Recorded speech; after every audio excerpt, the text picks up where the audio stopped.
At the World Economic Forum here in Davos, Switzerland, one of the key focal points in conversations is the global economy coming out of the nightmare of the pandemic. Now, the pandemic isn't quite over, but many suggest that the economy in India is resilient enough at this stage to invite investors, and perhaps the India story is more positive than what it is in many parts of the world.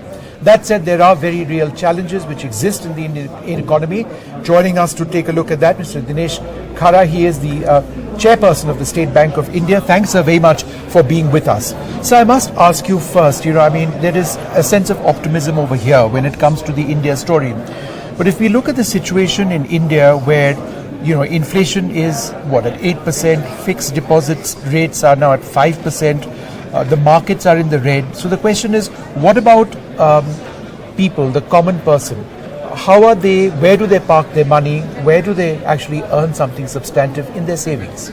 I think when it comes to the inflation part of in the Indian economy, we have seen the inflation going up in the recent past, and essentially on account of two major factors. One is, of course, the edible oil, and the second is, of course, the crude oil. Right.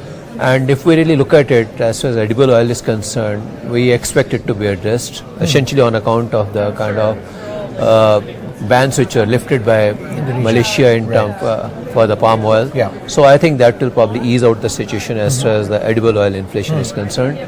But when it comes to crude, perhaps we'll have to probably live with it for some more time to go. Right. But having said that, the kind of bold initiative which has been taken by the government of India in the recent past in terms of reducing the taxes and the duties on the petrol and the diesel, I'm sure it's a very bold step which has been taken, which will probably give a boost to the real economy in India. Right. So I think in that kind of backdrop, if we really look at it, it's a government which is very, very responsive.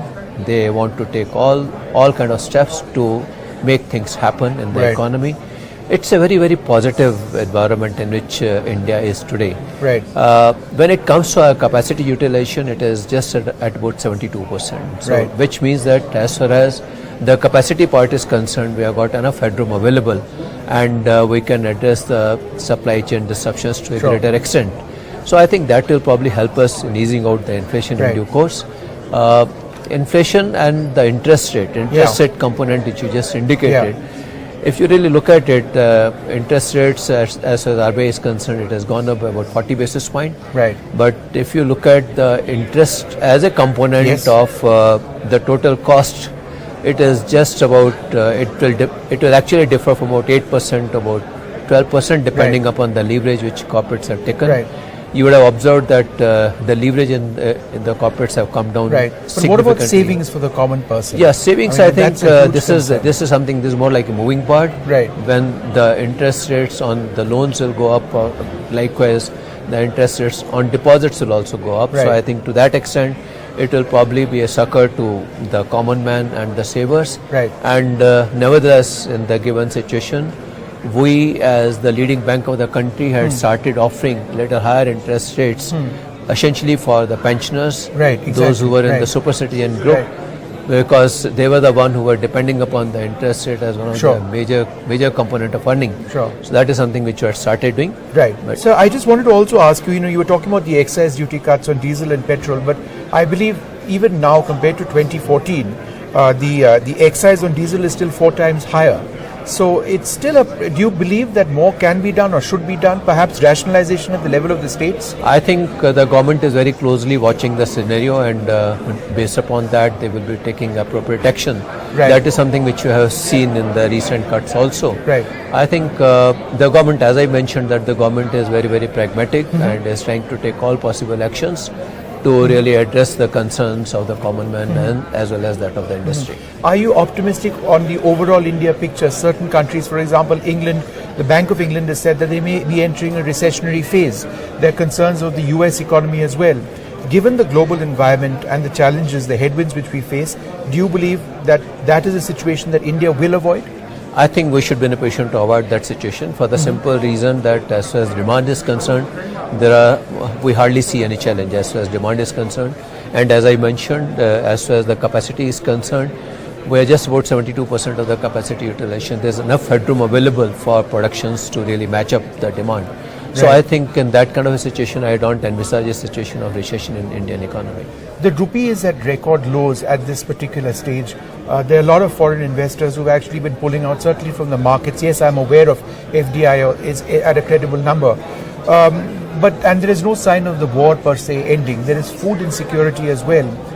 Do you not believe that the overall situation remains fairly bleak and it challenges the Indian economy? No, I think the challenges are a reality, and for any macro that cannot be avoided. The most important component is how do we navigate those challenges. So I think with that in mind, the way we have been responsive all this time, that very clearly gives our ability to navigate and to be resilient in all kind of situations. One final question. The interest rate hike which we've seen recently, do you believe there could be another one as well? Yeah, because the very purpose of the interest rate hike was essentially to suck the excess liquidity in from the system. So I think considering the stage where we are, we can perhaps get to see some more interest rate hike. But I would say that it would be something which is more on the expected lines. It should not be something out of the expected lines. How many more basis points do you expect the interest rate to go We actually pre-pandemic the level was 5.15. We are at 4.40. So we expect that maybe another 75 basis point. But it will, I think, much of it will depend upon the kind of data which will be available to RBI at the time of the policy meeting, and they will be very closely evaluating that data, and accordingly they will be taking it on. And when do you actually believe that there could be a hike in the next couple of months? When do you actually see that happen? So I think, as I mentioned, that it will be a function of the kind of data which will be available, which Sure. will be subject to evaluation, and Sure. based upon that, the decision will be taken. Right. Mr. Khare, thank you very much for speaking. Thank you to us. very much. Indeed. Nice talking to you. Thanks.